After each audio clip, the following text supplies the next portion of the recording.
Assalamu alaikum, dear students of 7th class, subject geography. Today's topic is rainforests. तो बच्चों हम Amazon basin पढ़ रहे थे, तो आज हम पढ़ेंगे रेन फॉरेस्ट्स। अमेज़न बेसिन के जो फॉरेस्ट्स हैं आज हम उसी के बारे में पढ़ेंगे। रेन फॉरेस्ट्स वहाँ पे कैसे, तो रेन फॉरेस्ट्स जो है पे As it rains heavily in this region, thick forests grow. वहाँ पे बहुत ज़्यादा रेन होता है, कंटिन्यूसली वहाँ पे रेनफॉल होता है, तो उससे क्या होता है, फॉरेस्ट जो होते हैं वहाँ पे ज़्यादा ग्रो करते हैं। बहुत थिक फॉरेस्ट है वहाँ पे अमेज़न फॉरेस्ट्स में। तो रेनफॉल के बारे में मैंने आपको बताया कि क्यों वहाँ पे ज़्यादा बारिश पड़ती है, क्योंकि वहाँ पे ये जो एरिया है वो इक्वेटोरियल रीजन में आता है। ये अमेज़न बेसिन जो है इक्वेटोरियल रीजन में आता है, इसलिए वहाँ पे बहुत ज़्यादा रेनफॉल भी होता है। जब वहाँ ज़्यादा हीट होती है, हीट के बाद वहाँ पे इवापोरेशन भी ज़्यादा होती है, इवापोरेशन के साथ साथ प्रेसिपिटेशन भी ज़्यादा होती है वहाँ पे, इसलिए वहाँ पे रेनफॉल भी होता है। तो फॉरेस्ट्स वहाँ पे इतने घने हैं कि ऊपर से उनके पत्ते जो है बिल्कुल एक दूसरे के साथ मिले हुए होते हैं, जिसे हम कहेंगे कि जैसे उन्होंने कैनोपी बनाई हो, बिल्कुल छत बना ली हो। क्योंकि वहाँ से क्या होता है, सनलाइट वहाँ से वहाँ पे पेनिट्रेट नहीं हो पाती है नीचे ज़मीन पे, तो जो सनलाइट होती है, क्योंकि वहाँ बहुत ज़्यादा घने जंगल है, इसलिए वो सनलाइट वहाँ नहीं पहुँच पाती है। तो इसलिए वहाँ पे ग्राउंड जो बिल्कुल डार्क रहता है, तो उसकी वजह से वहाँ पे जो पेड़ उगते हैं, वहाँ पे कौन कौन सा पेड़ उगता है, जो शेड में भी उगते हैं, जो शेड में भी ग्रो करते हैं, तो वो वेजिटेशन ज़्यादातर वहाँ पे हो। फॉर एग्जांपल ऑर्चिड्स है, ब्रोमिलेड्स है वहाँ पे। तो रेन फॉरेस्ट्स में वहाँ पे बर्ड्स को किस किस किस्म के हैं, वहाँ पे है टोकैन्स है, वहाँ पे हमिंग बर्ड्स है। यहाँ पे है हमिंग बर्ड, आपने देखे होंगे, ये टीवी पे आपने देखे होंगे, ये हमिंग बर्ड है, बर्ड ऑफ पैराडाइज है। तो बर्ड ऑफ पैराडाइज एक बर्ड होता है जो बहुत ही खूबसूरत बर्ड होता है, इसको कहते हैं बर्ड ऑफ पैराडाइज। तो मुख्तलिफ किस्म के बर्ड्स वहाँ पे हैं। इसके साथ साथ वहाँ पे मंकीज है, स्लॉथ एंड ईटिंग टैपर्स। ये जो एनिमल मैंने यहाँ पे दिखाया है, ये मुंह थोड़ा सा लंबा होता है, इसको कहते हैं एंट ईटिंग टैपर। तो ये एक एनिमल है, एंट्स खाता है ज़्यादातर। और वहाँ रेप्टाइल्स की बहुत सारी किस्म है, फॉर एग्जांपल स्नेक्स है वहाँ पे, एनाकोंडा है, पाइथन्स है, बोक कंस्ट्रक्टर है, ये भी एक स्नेक ही है, वो भी पाया जाता है इस रेन फॉरेस्ट्स में। और इंसेक्ट्स की ऑलमोस्ट 1000 स्पेशीज है वहाँ पे, किसमें, रेन फॉरेस्ट्स में है 1000 स्पेशीज ऑफ इंसेक्ट्स, कीड़ों के लगभग 1000 अक़साम है वहाँ पे। तो इसमें और एक है फिराना फ़िश है वहाँ पे। फिराना फ़िश एक बहुत ही ख़तरनाक फ़िश होती है, ये फ्लैश खाती है ज़्यादातर, मीट खाती है ज़्यादातर ये। तो यह है रेन फॉरेस्ट्स के बारे में।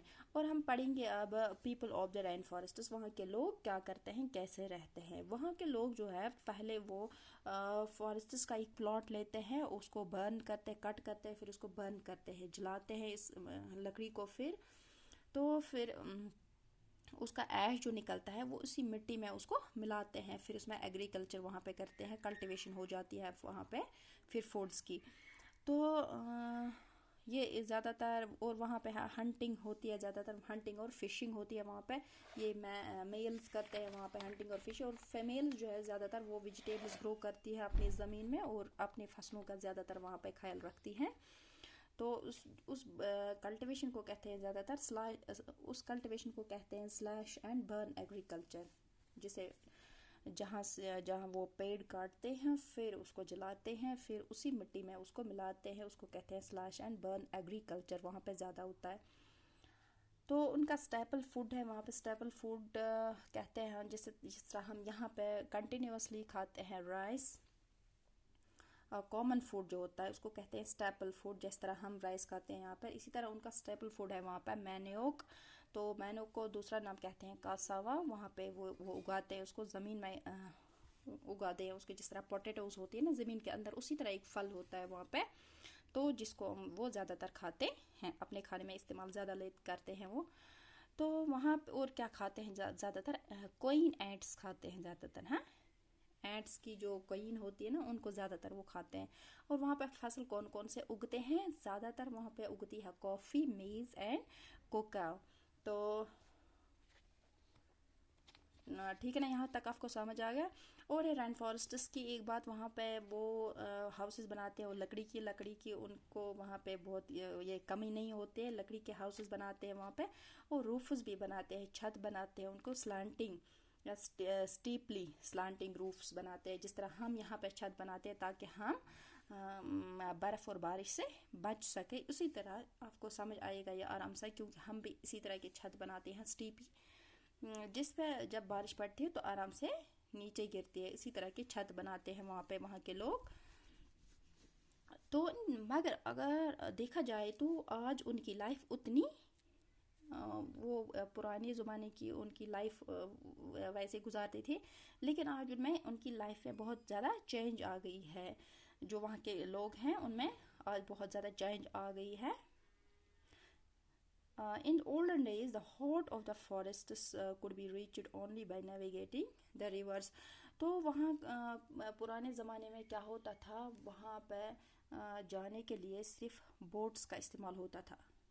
हाँ, बोट्स का इस्तेमाल होता था, या नेविगेटिंग मतलब रिवर से ही वहाँ पे जाते थे लोग, रिवर के ज़रिए से ही वहाँ जाते थे, क्योंकि वहाँ पे कोई और रास्ता नहीं था। लेकिन आज क्या होता है, आज एयरक्राफ्ट्स वहाँ पे इस्तेमाल होते हैं, हेलीकॉप्टर्स इस्तेमाल होते हैं उन एरियाज़ में जाने के लिए। और वहाँ पे एक हाईवे बनाया गया है इन 1970 में, ट्रांस अमेज़न हाईवे वहाँ पे बनाया गया है। तो इस की वजह से वो कनेक्टेड हो गए हैं हर जगह। तो और वहाँ पे आज क्या हुआ है, वहाँ की अक्सर पॉपुलेशन वहाँ की जो है उनको गवर्नमेंट की तरफ से वहाँ पे निकाला गया, ज़बरदस्ती फोर्सफुली उनको निकाला गया है, ताकि वो उनको फिर सेटल किया गया है दूसरी जगहों पे, ताकि वो फॉरेस्ट जो है जो सेफ रहे बर्न और स्लैश एग्रीकल्चर से। क्योंकि वहाँ बर्न स्लैश एग्रीकल्चर में क्या होता है, फॉरेस्ट्स को वो काटते थे, एक एक प्लॉट लेते थे, तो उससे फॉरेस्ट्स डिफॉरेस्टेशन होती थी।